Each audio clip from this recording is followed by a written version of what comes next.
एका बाजूला समाजात एवढ्या नीच घटना घडतात, दुसऱ्या बाजूला 5वी 6वी 7वी 8वी 9वी 10वी 11वीच्या पोरासने असलं प्रेम होते की जे आजकाल 24 25 26 वर्षाच्या पोराड कधी झालं नाही.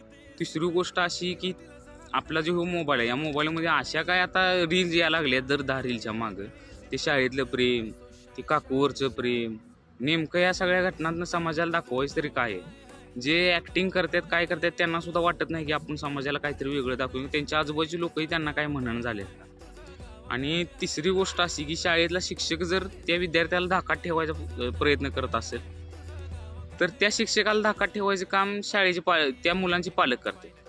आणि दुसरी गोष्ट, त्या मुलाचे पालक का करतात हे धाडच? कारण की त्या मुलांना काय म्हणलं तर आजकाल लहान लहान मुलं आत्महत्या करायला लागली, का तर त्यांना त्या पालकांचा मार सहन होण्यात झाला.